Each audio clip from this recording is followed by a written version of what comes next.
आज हम अर्थशास्त्र की प्रकृति पर चर्चा करेंगे। अर्थशास्त्र की प्रकृति या नेचर में हम इस बात का अध्ययन करते हैं कि अर्थशास्त्र विज्ञान है अथवा कला।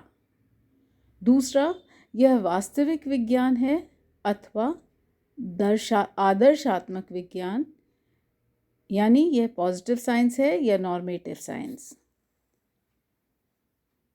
इस पर अगर हम चर्चा करें कि क्या अर्थशास्त्र एक विज्ञान है, पहले हम विज्ञान की परिभाषा समझते हैं। विज्ञान का अर्थ है क्रमबद्ध या व्यवस्थित ज्ञान या सिस्टमेटाइज्ड नॉलेज। इसमें कारण तथा परिणाम का अध्ययन करके विभिन्न तत्वों में पारस्परिक संबंध स्थापित किए जाते हैं। उन्हें नियम या सिद्धांत अर्थात प्रिंसिपल्स या थ्योरीज कहते हैं। विज्ञान में प्रयोग भी किए जाते हैं। अर्थशास्त्र एक विज्ञान है क्योंकि इसमें विभिन्न प्रकार के नियम पाए जाते हैं, जैसे मांग का नियम, उत्पत्ति के नियम, मूल्य सिद्धांत आदि। मांग के नियम में अन्य बातों के समान रहने पर वस्तु की कीमत व मांग की मात्रा में संबंध बतलाया जाता है। जिस प्रकार अन्य प्राकृतिक विज्ञानों में विभिन्न विधियों का उपयोग किया जाता है, उसी प्रकार अर्थशास्त्र में भी इनका उपयोग किया जाता है। जहाँ तक प्रयोगों का प्रश्न है, प्राकृतिक विज्ञानों में नियंत्रित प्रयोग करना सुगम होता है, लेकिन अर्थशास्त्र में बाजारों के माध्यम से कुछ सीमा तक प्रयोग किए जाते हैं। आर्थिक जगत में नियंत्रित प्रयोग करना अपेक्षाकृत कठिन होता है। फिर भी सांख्यिकी पद्धति या स्टैटिस्टिकल मेथड का उपयोग करके आर्थिक ज्ञान में काफ़ी वृद्धि की गई है और भविष्य में इसका क्षेत्र और भी व्यापक हो सकेगा। अर्थशास्त्र को विज्ञान न मानने वालों के तर्क हैं। वे कहते हैं कि कुछ व्यक्ति अर्थशास्त्र के विज्ञान होने में संदेह प्रकट करते हैं। इस संबंध में वह तर्क देते हैं जो सही नहीं माने जा सकते। प्रथम, अर्थशास्त्र में नियमों की अनिश्चितता है। अर्थशास्त्र के नियम प्राकृतिक नियमों की भांति निश्चित नहीं होते। अर्थशास्त्र की वैज्ञानिकता में संदेह करने वालों का कहना है कि अर्थशास्त्र के नियम उतने सही नहीं हैं जितने कि अन्य प्राकृतिक विज्ञानों के नियम।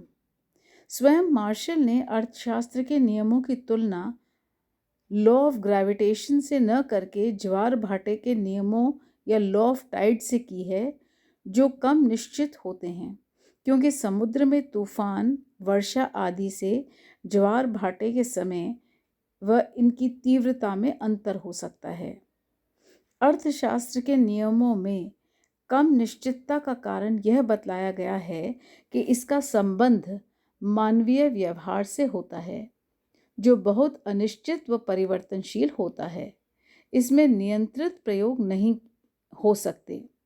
इसमें मुद्रा का मापदंड प्रयुक्त होता है, जो स्वयं अस्थिर होता है, क्योंकि स्वयं मुद्रा का मूल्य निरंतर बदलता रहता है आदि।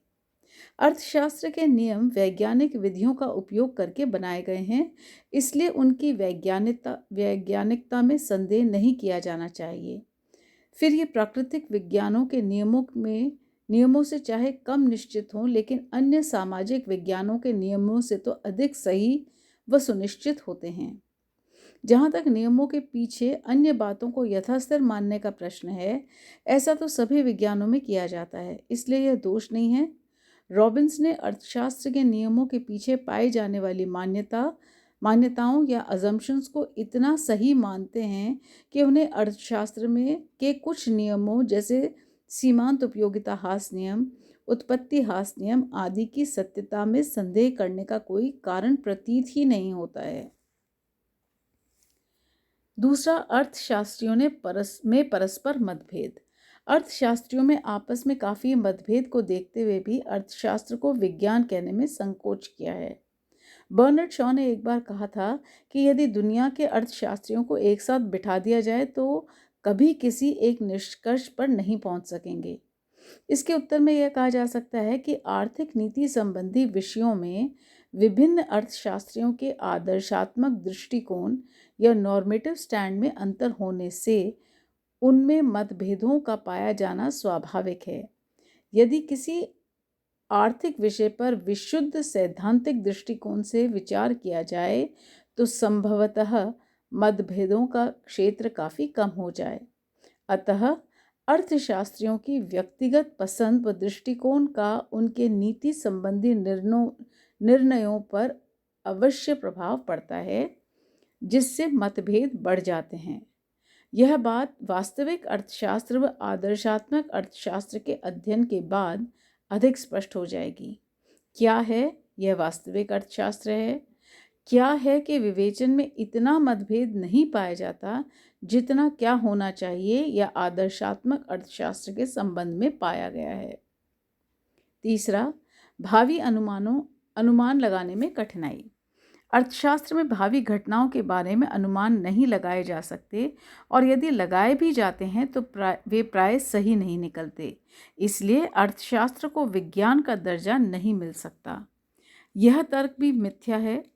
पिछले वर्षों में संख्यात्मक अर्थशास्त्र या क्वांटिटेटिव इकोनॉमिक्स का काफ़ी तेज़ी से विकास हुआ है और आर्थिक मॉडलों या इकोनॉमिक मॉडल्स का उपयोग बढ़ने लगा है।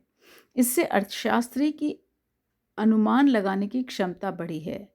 आशा है इसमें आगे और भी वृद्धि होगी। हेनरी सी वॉलेस का मत है कि अर्थशास्त्र एक विज्ञान तो है, लेकिन यह कम निश्चित विज्ञान या लेस एग्जैक्ट साइंस है। अर्थशास्त्रियों को कई प्रकार की बाधाओं का सामना करना पड़ता है, जिससे भौतिक विज्ञान मुक्त होता है। इन बाधाओं के कारण भी हमारे ज्ञान में बहुधा अनिश्चितता आ जाती है और हमारी भविष्यवाणी भी अविश्वसनीय बन जाती है।